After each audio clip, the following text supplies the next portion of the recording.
Saat ini kita bersama dengan Wahyudi Jafar. Wahyudi Jafar ini adalah Deputi Direktur Riset Elsam.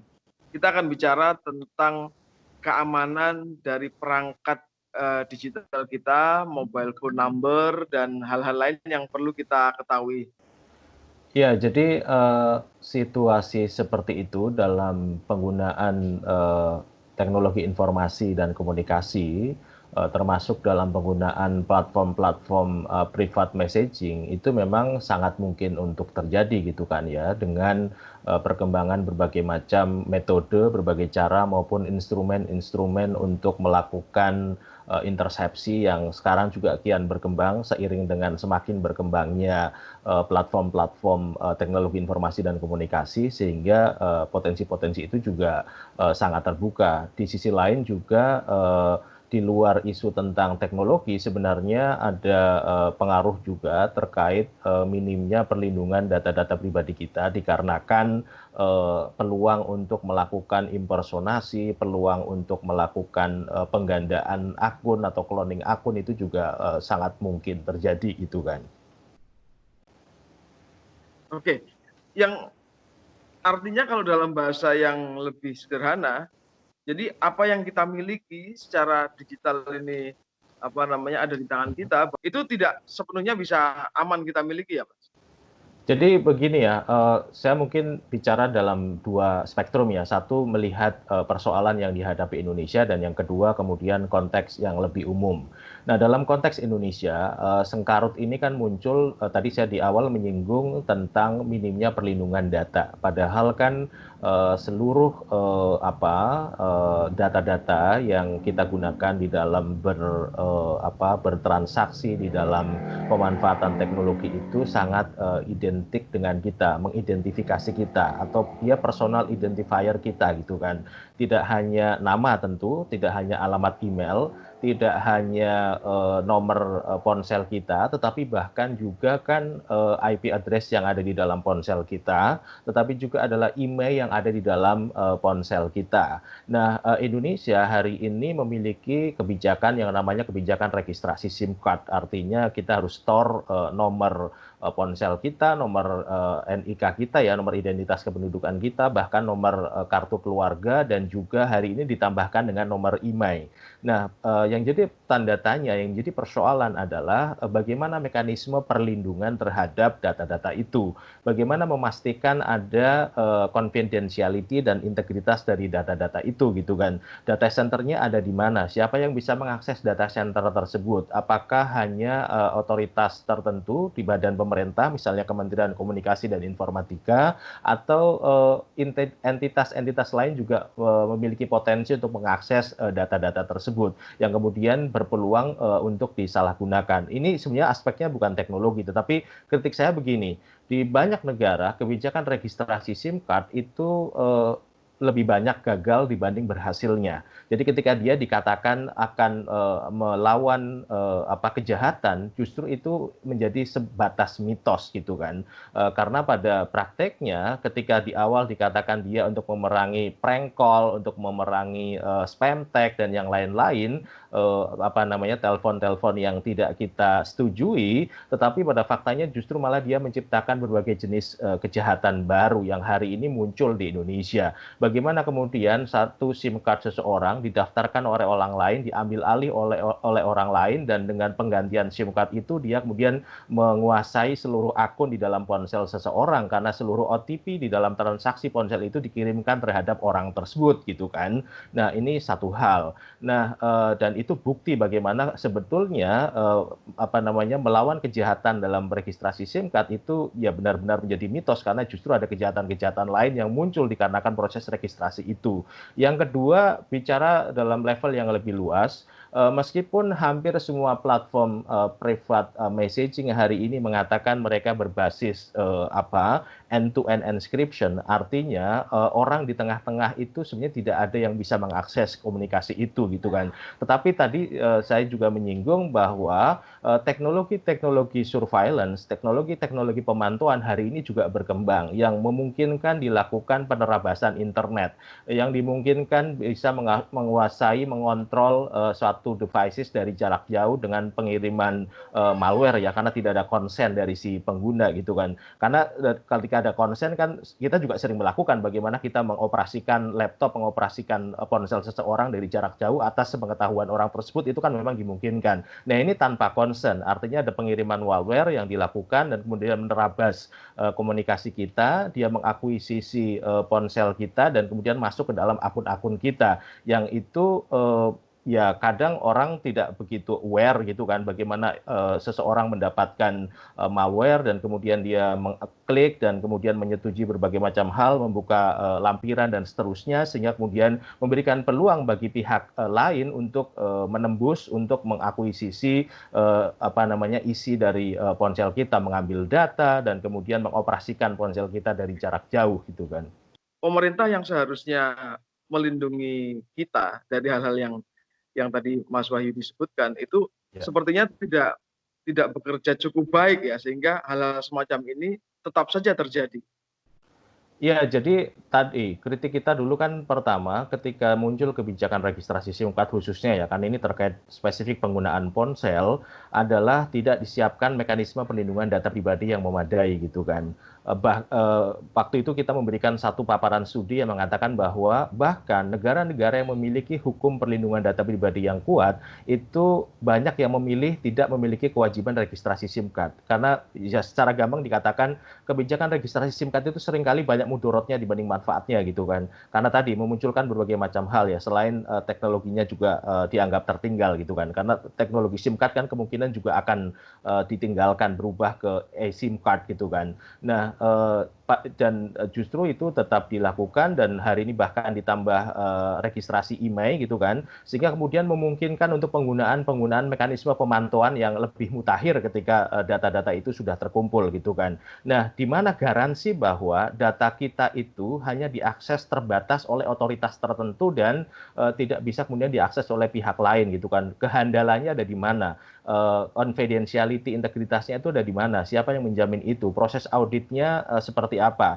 Data protection impact assessment-nya seperti apa? Itu kan mekanisme-mekanisme itu belum disediakan gitu kan. Nah, Oke, baru kali ini ada proses pembahasan rancangan undang-undang perlindungan data pribadi dan itu pun belum berlanjut gitu kan. oke.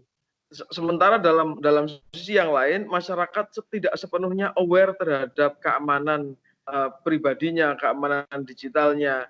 Yang Ya. tadi Mas Wahyu sebut ada malware yang kita sebenarnya tidak sadar bahwa kita sedang disadap, akun kita sedang dikendalikan dari luar. Mm-mm. Bagaimana kita tahu Mas bahwa akun kita ini sedang beroperasi tidak normal atau sedang disadap? Ya, jadi begini. Pertama, sebelum masuk ke ruang itu, saya mungkin ingin menjelaskan terlebih dahulu begini. Bagaimana kita mengetahui atau memahami setiap sistem atau setiap aplikasi yang mau kita gunakan. Itu juga satu hal penting gitu kan. Bagaimana kita membaca seluruh term of services dari semua aplikasi yang akan kita install. Bagaimana kita membaca privacy policy dari semua aplikasi yang akan kita install. Apakah kita merelakan ketika dia mengambil data-data tertentu yang mungkin tidak ada relevansinya dengan penggunaan aplikasi itu, kita serahkan atau tidak, itu satu hal. Karena itu kan tentu akan membuka celah peluang untuk masuk atau intervensi pihak lain ke dalam ruang-ruang pribadi kita, ke dalam ruang-ruang privasi kita gitu kan. Nah, karena semakin banyak aplikasi yang diinstal, semakin banyak aplikasi yang diterima, tentu ruang untuk masuknya pihak lain, intrusi pihak lain itu juga semakin besar gitu kan, dibanding yang minim menggunakan aplikasi. Itu satu hal. Yang lain adalah eh, ada banyak perangkat atau sistem yang sekarang disediakan oleh banyak penyedia layanan yang memberikan langkah-langkah deteksi gitu kan untuk mengetahui seberapa aman aplikasi yang kita gunakan. Atau sebelum ke situ minimal kita bisa memilih aplikasi-aplikasi yang relatif aman. Kan ada yang menyediakan kemampuan pelatihan-pelatihan keterampilan untuk kemudian memberikan pilihan-pilihan. Kalau misalnya menggunakan layanan web browsing, mana yang lebih aman? Kalau menggunakan misalnya private messaging, mana yang lebih aman, itu kan tiap sistem persinyalannya kan berbeda-beda, yang kemudian itu menentukan tingkat keamanannya mana yang paling baik. Karena pada dasarnya kan semua penyedia layanan itu model bisnisnya kan sama, tinggal kemudian trust yang dibangun oleh tiap-tiap penyedia layanan itu kan tingkat keamanannya sampai di mana, yang itu akan kemudian menjadikan orang memilih aplikasi tersebut. Nah, Mas Wahyudi, tadi ya. oke. Tapi kadang orang berpikir bahwa seperti ini, kenapa juga kita merasa akan disadap, toh kita bukan siapa-siapa. Sebenarnya apa sih keuntungan orang menyadap orang lain ini meskipun dia bukan siapa-siapa, Mas? Sekarang itu kan isunya bukan siapa kamu dan kemudian seberapa penting kamu, tetapi adalah bagaimana privasi data-data pribadimu itu dilindungi sebagai bagian dari martabat dirimu, sebagai bagian dari reputasi dirimu. Salah satu hal penting dari tindakan-tindakan profiling, penyadapan dan sebagainya itu kan memberikan peluang bagi orang lain, bagi pihak tertentu untuk memberikan profil terhadap kita, untuk melekatkan profil terhadap kita, yang belum tentu profil itu kemudian sesuai dengan keinginan kita, sesuai dengan diri kita gitu kan. Karena ini kan akan banyak terkait dengan pengambilan keputusan secara otomatis terhadap seseorang gitu kan. Jadi kemudian jangan berpikir bahwa Anda ini bukan orang penting, Anda ini bukan siapa-siapa.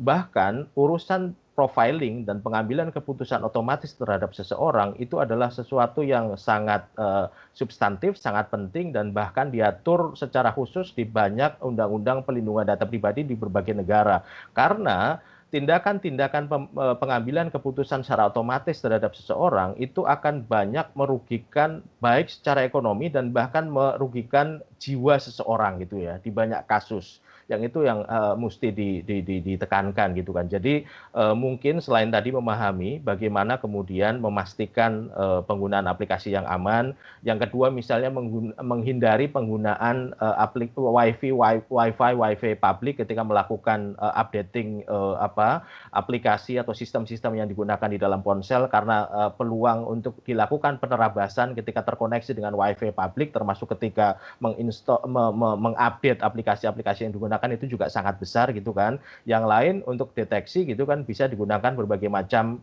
perangkat yang tersedia atau sistem yang disediakan oleh banyak pihak untuk mendeteksi apakah aplikasi yang Anda gunakan aman atau tidak. Kira-kira ada yang sedang mengintrusi atau tidak gitu kan. Itu bisa dilakukan proses deteksi. Sekarang kita masuk ke bagaimana jika kita merasa atau sudah mengidentifikasi bahwa kita sudah disadap. Ya, ini kan seperti bicara sesuatu hal yang gaib ya. Sesuatu yang susah dibuktikan gitu kan.